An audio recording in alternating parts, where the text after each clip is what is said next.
If you or a loved one is living with cancer, you probably have two focal points: how to rid yourself of it and how to prevent it from coming back. You'll get some terrific information today on Cancer Concepts and Complements with Dr. James Belanger. We'll explore natural medicines which may enhance conventional therapies, share cutting-edge research, and offer insight on how diet and natural medicines can play an important role in treating and preventing cancer. The information presented herein is in no way intended as a substitute for medical counseling. Now, here is Dr. James Belanger. Hello, welcome to another episode of Cancer Concepts and Complements. I'm your host, Dr. James Belanger from the Lexington Natural Health Center. Today, we are very fortunate to have a special guest, Dr. Ioannis Papasotiriou. He's the medical director of RGCC, or Research Genetic Cancer Center in Greece. RGCC is a clinical laboratory that was established in 2004 by Dr. Ioannis Papasotiriou that specializes in the isolation of circulating tumor cells from the blood. They find cancer cells in your blood, and they test these cells for sensitivity to various chemotherapy drugs and even natural agents, vitamins, and herbal products. Dr. Papasotiriou is a medical doctor and a graduate of the School of Medicine at the Aristotle University of Thessaloniki in Greece. After medical school, he went on to undertake undergraduate, postgraduate training in molecular medicine at the University of Westminster of London. He received a Master of Science in Molecular Oncology at Nottingham University and a doctorate in medical genetics at the University of Zurich. And before establishing RGCC, he worked as a scientific fellow in the Department of Human Physiology and Medical Biochemistry at the University of Thessaloniki. Welcome, Dr. Papasotiriou, to Cancer Concepts and Complements. Nice to be here as a guest to you, and I'm really honored for this invitation. You do very good work to cover any inquiry that your audience may deal concerning this topic. Thank you. Yeah, you do wonderful work. I have a lot of great clinical experience to share with our guests today about my experience with your testing. But may I ask you first, what got you interested in chemosensitivity testing in the first place? Well, as you may know, the field of genetics is widespread. So the major interest exists, especially in the field of oncology. And since at that time, it was more than obvious, and still is, that the majority of patients actually suffered and they deceased from relapses and metastases. So most of the time, the treatment may work efficiently as adjuvant therapies, but when the disease relapses and metastases are cured, then it's very difficult to control the disease. So we have very good predictive methods and assays to detect markers and targets to the primary tumor, but we have very limited options of schedule a treatment plan for the risk for the relapses or even predict the relapses. So we had to find the link which actually connects the primary tumor with the secondaries. And at that time, it was the early steps of the disseminated tumor cells and the circulating tumor cells at that time. And this was the original idea to start working with these cells. And actually, nowadays, it's a very promising field by itself. Yes, what I love about your lab is that it individualizes the therapy to patients, not a one-size-fits-all. A lot of people end up getting the same chemotherapy, and one person might have a wonderful response to it, another person, they progress on it, and your testing helps individualize it. I have a lot of questions to ask you, but before I ask any of them, I want to give listeners some of my clinical experiences and why I first started, ordering your test in the first place.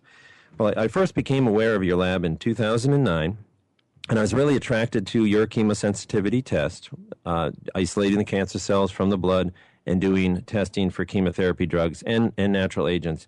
It which you now call Oncostat. And it's because I was seeing many patients with cancer that were progressing. They were on numerous drugs, and even the last few didn't work at all, and they were progressing, and the doctors were offering them more chemotherapy.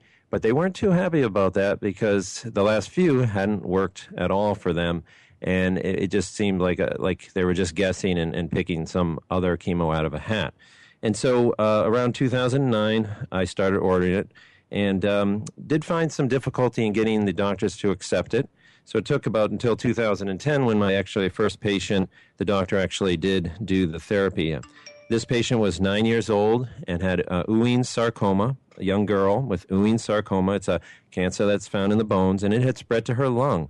And she was treated with 3 different drugs, temozolomide, CPT-11, and vincristine, but unfortunately the cancer in her lung grew more. So then she switched to another drug cocktail. This is all before doing the grease test. Cyclophosphamide she was put on, topotecan. Still a few months after that, they rescanned her again. Cancer's growing more in the lung. And so I convinced her mom to do the grease test, the Oncostat test it's called now, and it showed sensitivity to ifosfamide and etoposide.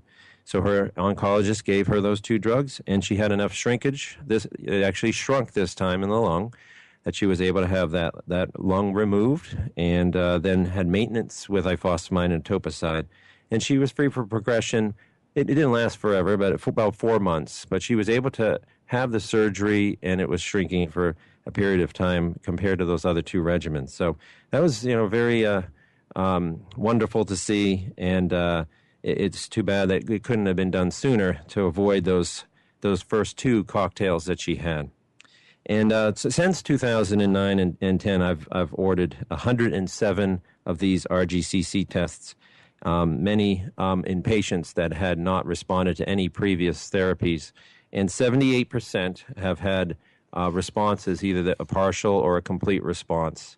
And only 25% did they have progressive disease, even though following the recommended treatment. But there is a lot of, I want to get more oncologists that might be listening to understand more about this test, because I've had a difficulty in getting them to accept this test, and that's part of an issue. Well, enough of me talking about that. I'm aware of a few studies that have been done on this method of isolating cancer cells from the blood and doing testing on them. But what kinds of research have you been doing, Dr. Papasotiriou, on this method that you use? Well, let's start with a few basic things. The concept of personalized medicine is not new. Simply, newly we start applying to our clinical practices. And the basic principle is that since we have pleomorphy and heterogeneity on a genomic level as organisms, imagine that a cancer, which is a disease which actually caused by the instability of a genomic level, it means that each individual has cancer cells which behave differently. And if we add to this what is called epigenetic, the gene expression profile, which varies from cancer to cancer, imagine what kind of heterogeneity we are talking about between individuals. So the primary concept to treat the same cancer which originates from the same organ was already known that it's going to fail in long term. This is why nowadays we try to approach in a more personalized concept the therapeutic strategy for each patient. So under this concept, we had to identify which is the driven cells which actually defines the disease progression and relapses. And this is obvious that circulating tumor cells plays the most important role of spreading the disease. Mm-hmm. But looking for these cells is like looking a needle in a haystack. Mm. So we had to find the most appropriate method to isolate them. So In principle, there are two major categories of methods or assays, the positive and the negative selection method. So either you have to predict what kind of antigens or what kind of biomolecules the cells are going to express in their surface, and according to these antigens, we pick the cells by either immunomagnetic beads or using microfluidics with adhesion molecules to these antigens, etc. But as I said before, since these cancer cells are heterogeneous, we are going to select only the cells which actually express the guessing the antigens. The rest are going to be missed. So it's more than obvious that the negative selection method, which actually subtract all the unwanted cells, will allow us to have all the necessary circulating tumor cells, which includes all the subclones that compose the entity of circulating tumor cells. So this is the theory behind it. So the method that allows us to interrogate cell by cell using the negative selection, it's the flow cytometric techniques, because it's actually a single cell interrogation method. It's the only method that can do that nowadays. The only problem with flow cytometry is that you need to interrogate a very, very large number of cells.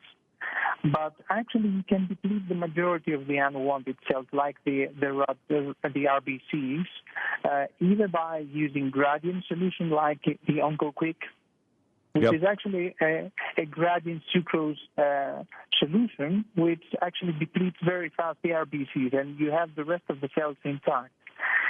Another method that also can be used is using ammonium chloride, which actually destroys the RBC. So a very large number of unwanted cells are going to be depleted, and you have a much less number of cells which is capable to be interrogated in a single cell way. Well, let me interrupt. So you will be able to detect Let me interrupt just for a second. About some outcome studies. I know, for example, at the American Society of Clinical Oncology, just last year, 2013, there's a Dr. Yu who presented a study in patients with pancreatic cancer. And pancreatic cancer, there's two first-line therapies now that have come to the forefront. One is called FOLFIRINOX, and one is gemcitabine with Abraxane.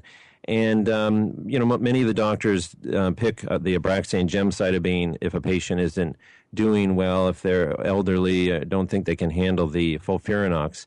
But in patients that have a good, they're feeling pretty good and they think they can handle it, they pick the FOLFIRINOX. But this particular Dr. Yu said, well, they're both comparable in terms of their response rates, but there's one patient out there that might have great response to Gemzar and Abraxane, and another patient that it doesn't work for at all and has a great response to FOLFIRINOX.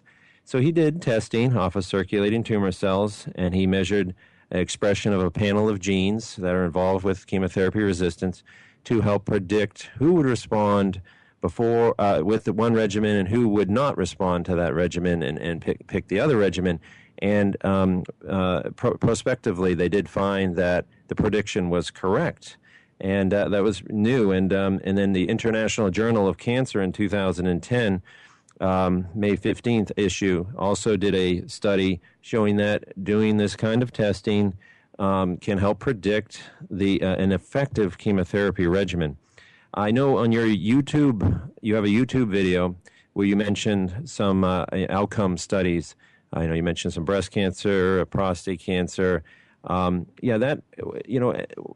that I'm not aware of that you have published at all on patients that have, or doctors have used your panel and the outcomes with that? Well, all these are actually data that we collect from the doctors that actually followed up the patients, that they have used our analytic methods and they have been treated based on that. They have tried to actually select between two lines of therapies in the three major types of malignancy in breast carcinoma, in prostate, and colon. And actually, these kinds of tests, not only what we offer, can allow you to select which line will work more effectively, at least from the response rate point of view. So this is the concept that we deal nowadays. But things are not so simple, because when you test the cancer cells, you are actually able to see what is called pharmacodynamic, what the drugs can do to the cancer cell. But you are not aware whether the patient is capable to activate the drugs, because we need to consider that the majority of the drugs are actually prodrugs. They are not active as they are. And they need to take the active form by several passages inside the organism and become active components so that they will achieve the cytotoxic effect at the end. So as you can understand, the methodology needs to reveal not only the pharmacodynamic, but as well as the pharmacokinetic, what the body can do to the drug. So this is a concept which actually drives us to use more expensive analytic methods. That's why we avoid to use the word test, because test normally is something which is much more simplistic. It measures only one parameter, and then it gives you one outcome. But in the case of cancer patients, we need to, assess several parameters which are relevant with the cancer cell, but as well as with the capability of the patients to metabolize the drugs properly. So the combination of two actually can give us a very wide and precise profile of how the patient is going to respond to a therapy or not. And this could be a very good method so that a clinician will select one line from another with a great assurance that actually the validity of this methodology is accurate in a clinical level. Yeah, I think that's wonderful what you're doing, testing it from a many-angle approach. I've been really pleased with the outcomes. We're going to have to take a little break, and when we come back, we'll get into some more details about how they isolate cancer cells and how they do the chemosensitivity testing. This is Dr. James Belanger from Cancer Concepts and Complements.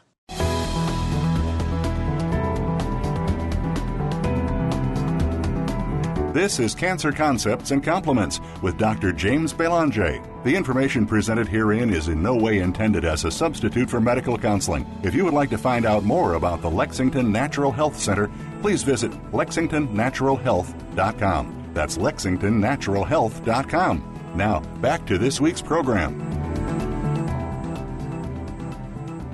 Hi, this is Dr. James Belanger from Cancer Concepts and Complements. I'm talking to Dr. Ioannis Papasotiriou from RGCC, Research Genetic Cancer Center in Greece, and we're discussing chemosensitivity testing. Before I ask my next question, just to get people a sense of how this test is carried out. As a clinician, I simply draw patients' blood, and you put the blood into these vials, and in this vial is this anti-clotting drug called EDTA, and I just put about 15 to 25 milliliters of blood in there, and that solution prevents it from clotting. The blood is mixed, and off it goes to grease, just packed in ice pack, and when they get that, then they start testing. So, Dr. Papasotiriou, when you get the sample in Greece, you start the isolation of the circulating tumor cells, which we'll talk about in a minute, how you do that, the oncoquick density.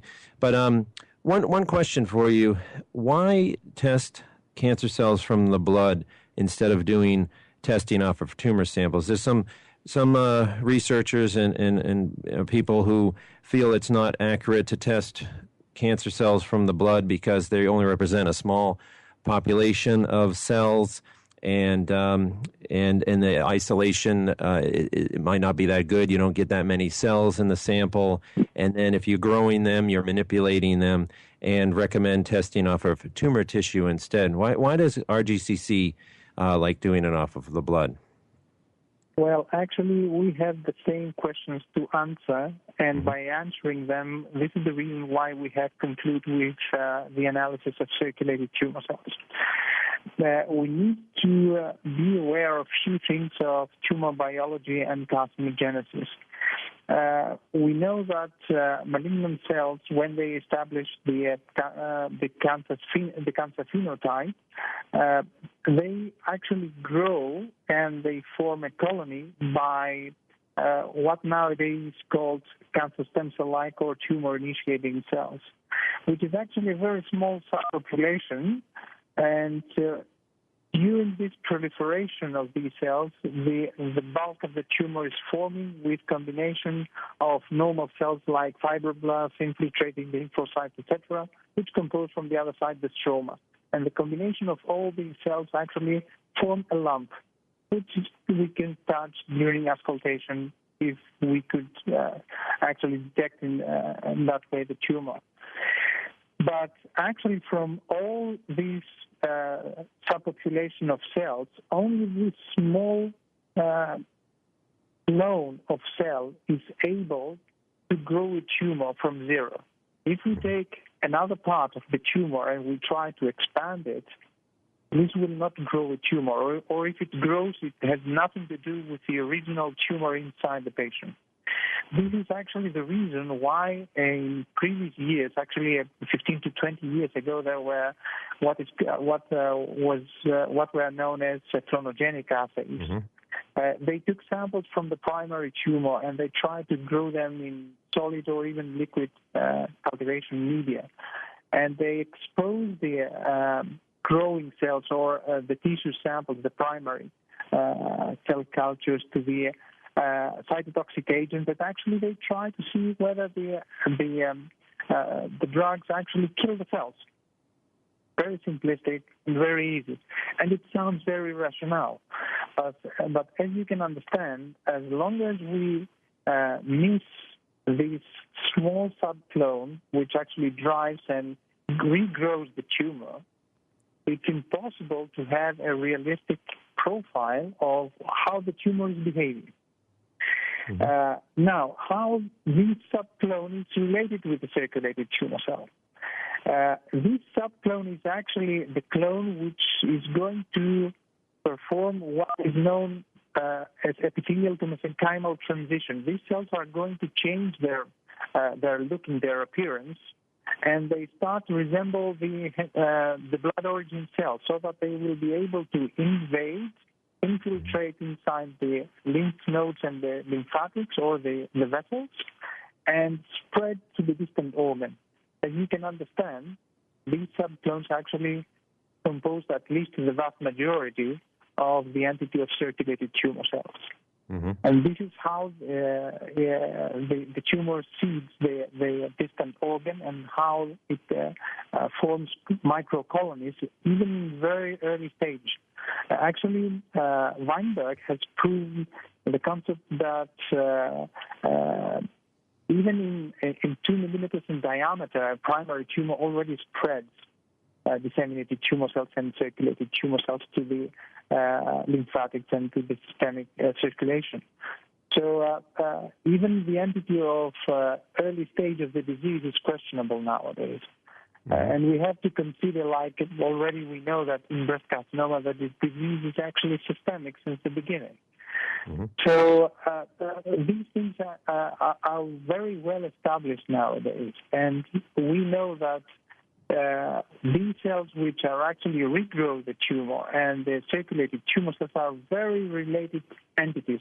Actually, the one includes the other. So we conclude that if we isolate the circulated tumor cells, we have more accurate information of how the tumor is going to progress and how it's going to behave. So again, we had to figure it out how to isolate the cells.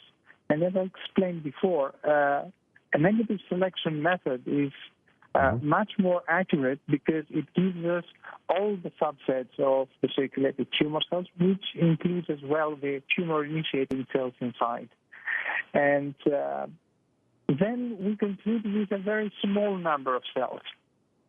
And then the second problem arises, how you're going to analyze these cells, which are actually very few. So the only ways were actually two.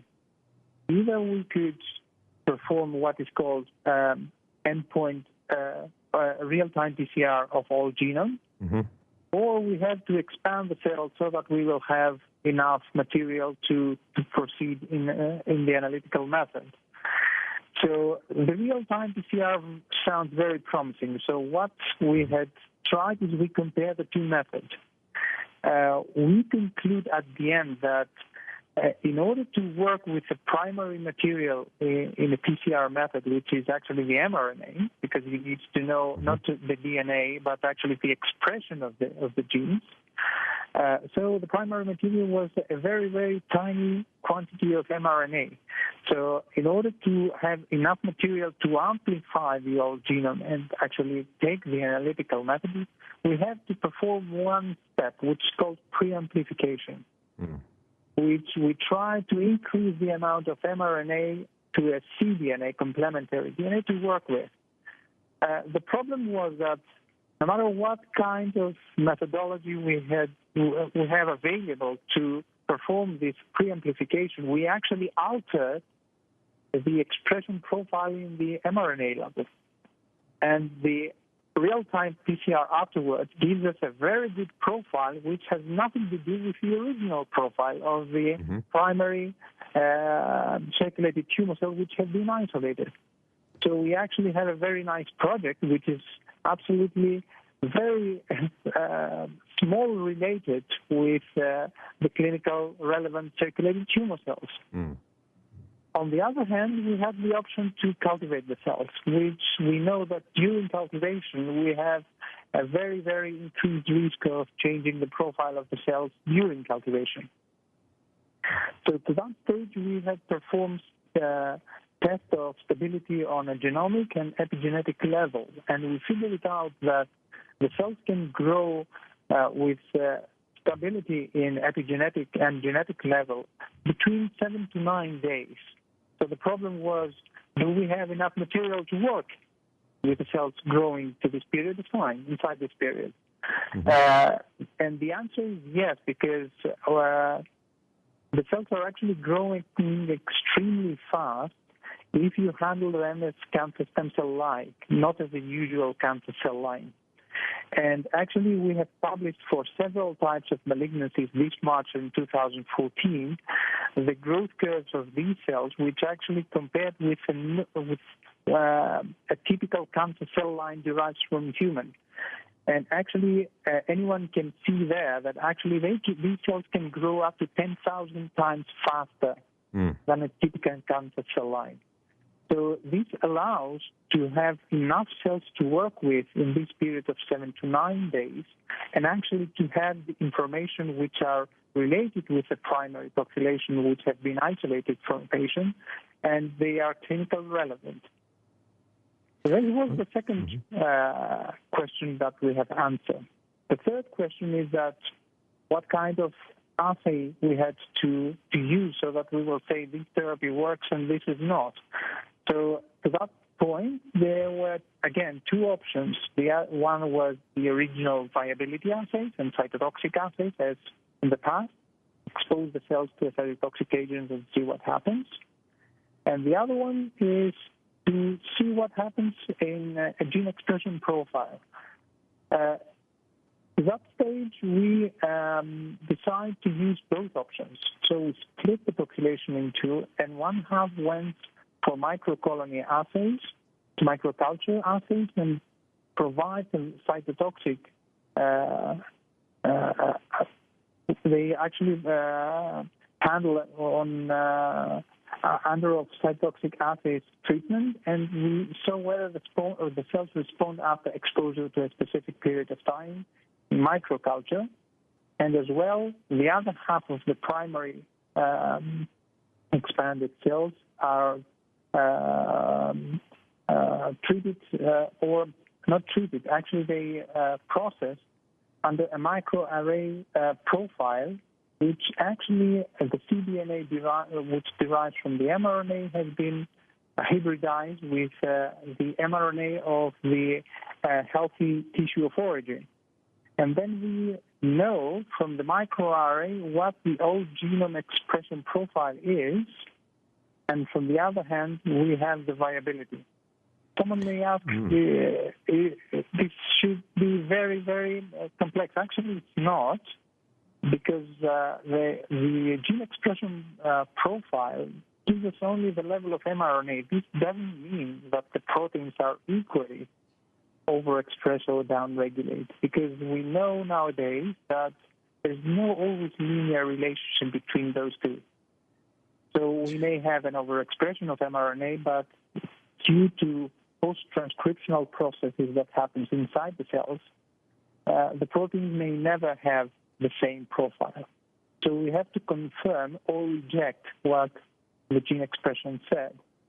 And this I'm really I can hear. You definitely do a lot of detailed analysis to make sure that your clinical recommendations at the end of the report. You always list some clinical recommendations, give good responses, and that's been my experience with your tests. I have in the past had surgeons send samples to various laboratories in the United States to do chemosensitivity off of a tumor tissue. And it's not very easy because they have to have surgery and the sample has to be sent within 24 hours to the lab for testing. And they can only often test a few drugs. And I've had patients where they have followed the recommendations of those labs and have not gotten any kind of clinical response from it. But I've done a lot more of the RGCC tests because they're easy, off of blood. And I might as well share another case report with everybody. There was a patient in her late 30s with triple-negative breast cancer, comes in to see me, and she was given the standard treatment that every woman with like a stage 2, 3 patient with triple-negative breast cancer, the adriamycin, Cytoxan, and Taxol. And I've had many women that have done that, and it's worked fine, and they've been in remission for a long time, no reoccurrences. Well, then there's a handful of women where that doesn't work, and they do get a reoccurrence. And this is one patient, and she gets a reoccurrence and goes on Xeloda with Avastin, and that doesn't work. Then goes on Abraxane, and that doesn't work. She's progressing, and again, she's getting very frustrated that the last few treatments haven't helped, and her cancer's getting worse. She does the grease test here, and it isolated a chemo that I don't associate for breast cancer, CPT-11, which is a typical drug given for colon cancer and pancreatic cancer. Well, she, went in and found a clinical trial in the Boston area on CPT-11 for triple negative and had a really nice response for over a year with that chemo drug. And I would have never have thought to, suggest that, to have her pursue a clinical trial on that particular drug. So I have been very pleased with your detailed analysis. Like you said, you really do a lot of analysis. But can you tell me, okay, so when the blood sample comes to you, you do this isolation process. It's called the OncoQuick Density Gradient Centrifugation System. Can you describe that process and how that separates the cancer cells from the blood? Yes, actually, this is a primary step which actually separates the cells according to the size. And this allows us very fast, without put a pressure much to the cells, which actually may increase the risk of destroying cells that we may want, to actually separate the cells according to size. And this allows us to deplete a very, very large number of, as I said to a previous question, of RBCs from our sample. So we have a secondary, let's say, a solution for... it's actually a solution with cells that doesn't include RBCs anymore. And it's much easier with these cells to isolate under flow cytometric methodology the circulating tumor cells using negative selection method, to subtract all the white blood cells using CD45, to subtract monocytes or remaining endothelial cells, because we need to be aware that actually when a phlebotomist takes a blood sample, actually it drugs many of the endothelial cells inside the vial.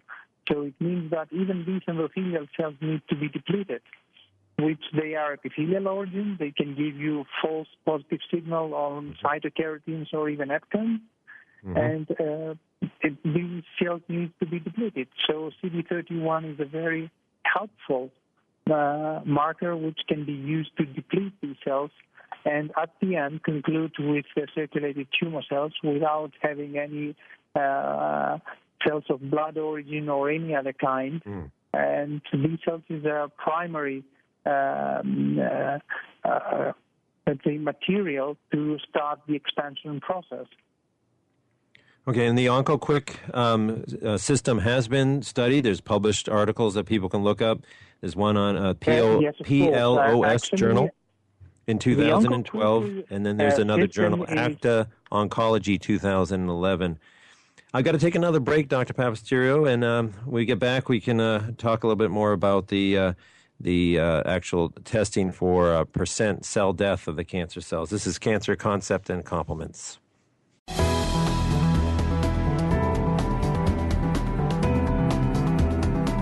This is Cancer Concepts and Complements with Dr. James Belanger. The information presented herein is in no way intended as a substitute for medical counseling. If you would like to find out more about the Lexington Natural Health Center, please visit lexingtonnaturalhealth.com. That's lexingtonnaturalhealth.com. Now, back to this week's program.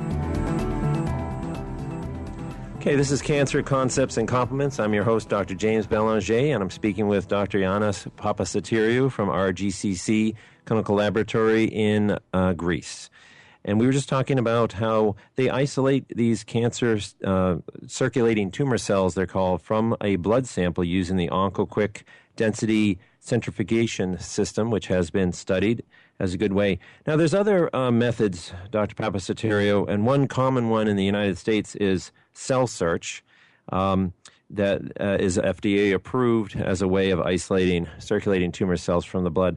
How does your method, OncoQuick, differ from CellSearch? Well, it differs a lot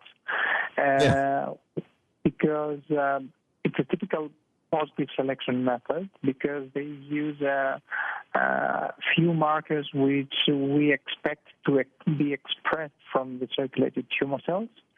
And the major marker is the EpCAM, the epithelial cell adhesion molecule, which we expect to be expressed in the membrane of circulated tumor cells when they derive from epithelial origin malignancy. The problem is that EpCAM is only one marker, and we know that circulated tumor cells are still heterogeneous, and there should be, or there is, we know that there is, a large proportion of circulated tumor cells that may not express EpCAM marker. So it means that this methodology is actually unable to detect the cells which are EpCAM negative. So it comes with a negative outcome where the circulated tumor cells are there, and actually they hold the capability to regrow a tumor.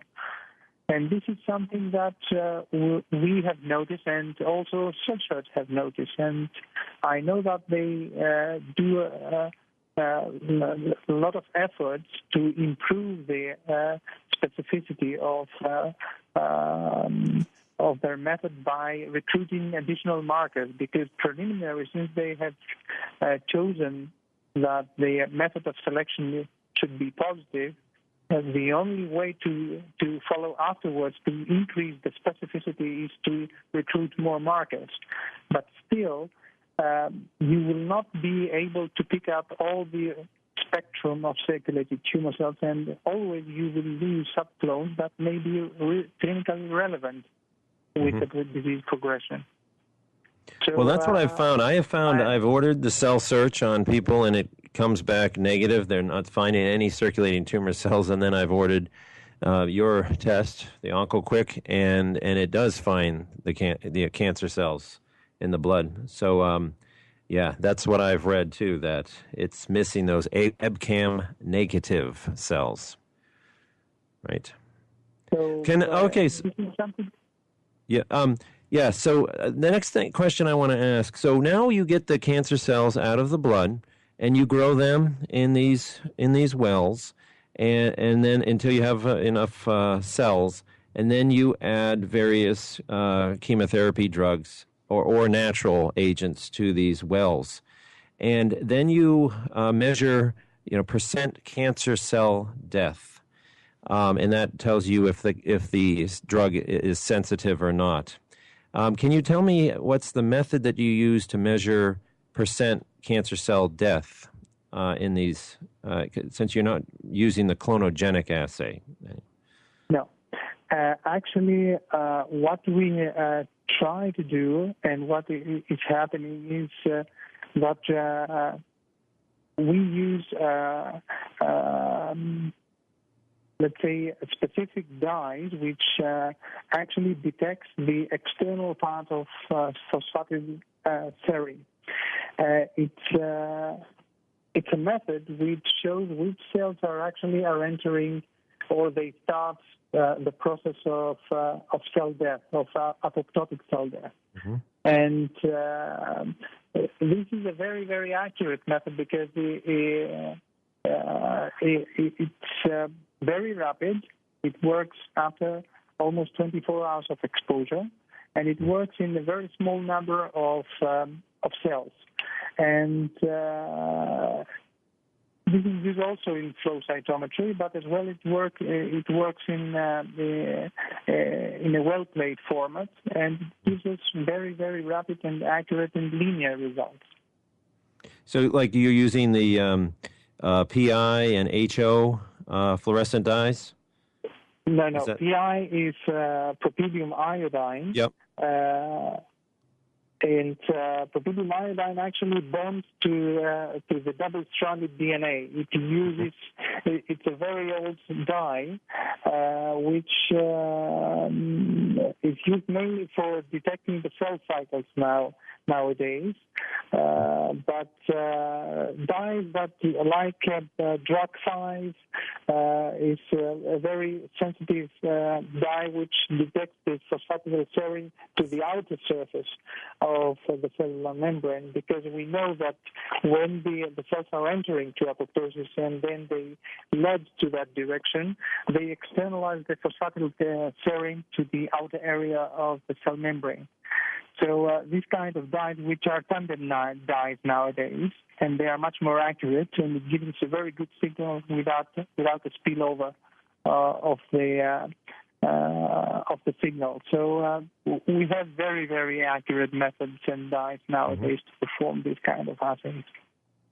Because I know for people who want to read more, I know there's the journal, Indian Journal of Cancer, in July-September 2013, discusses various methods of using fluorescent dyes to measure apoptotic cells. People can read more. There's been some criticism about culturing the circulating tumor cells and then testing these cultured tumor cells, saying that is, manipulating the cancer cells and might not give accurate data. Do you have a response to that?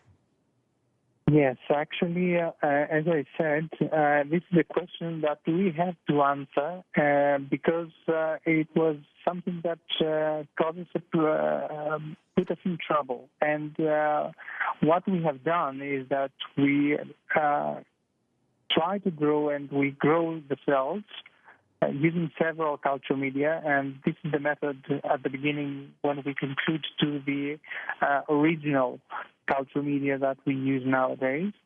And we analyze the cells from a genomic point of view using short tandem repeats, and as well as to the epigenetic profile. So we actually use two platform methods. We use a real-time PCR so that we will have a primary profile of at least 100 genes, and then we try to perform in every 24 hours the real-time PCR so that we will conclude that the profile of these 100 genes remains stable.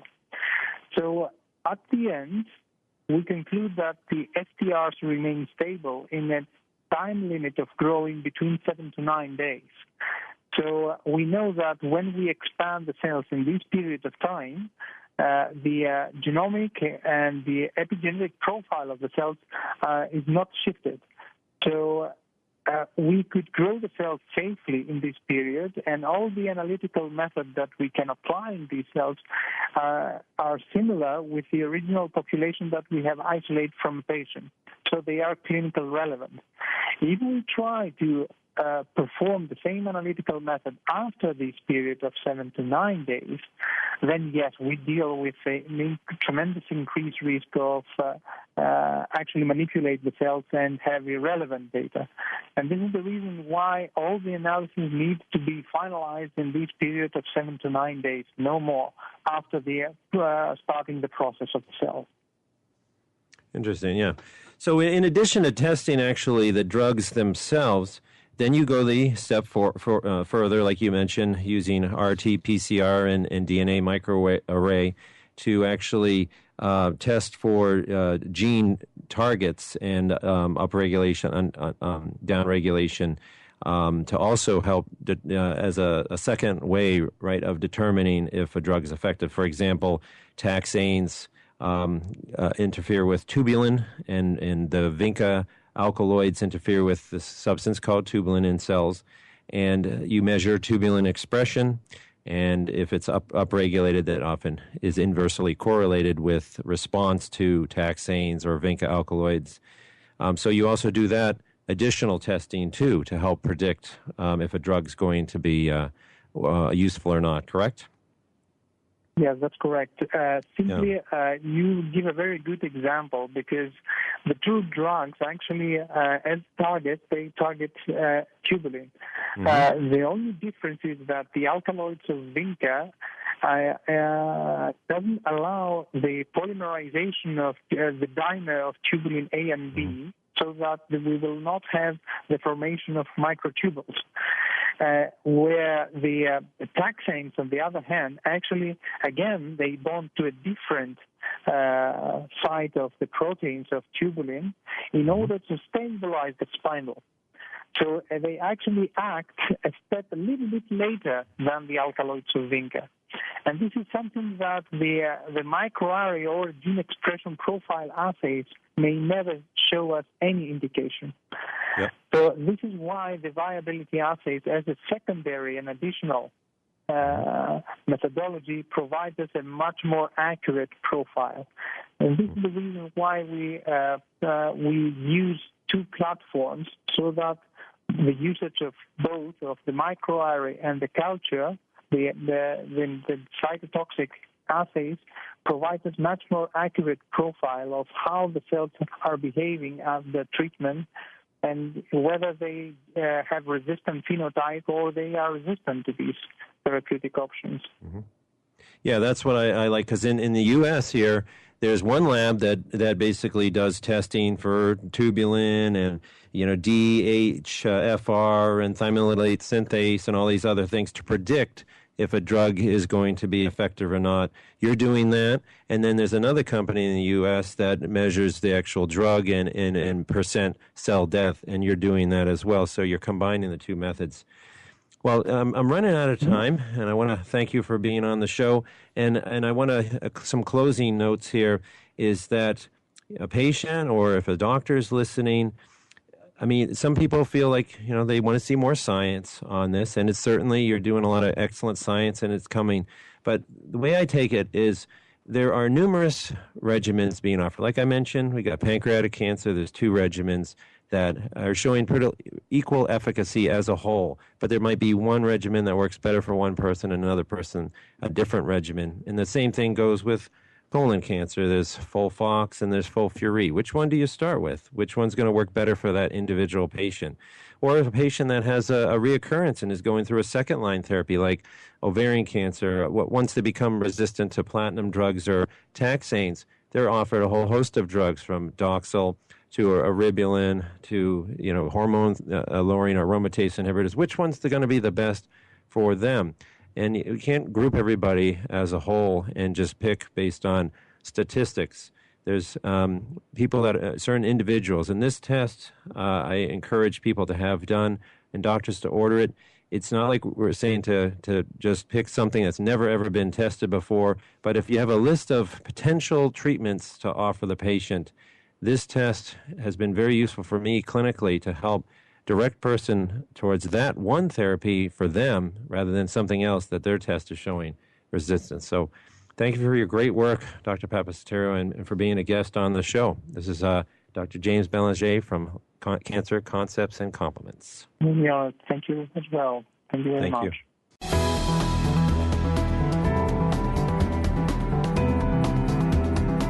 Thank you for joining us this week. Cancer Concepts and Compliments with Dr. James Belanger can be heard live every Tuesday morning at 6 a.m. Pacific Time, 9 a.m. Eastern Time on the Voice America Health and Wellness Channel. We hope to see you next week for another show.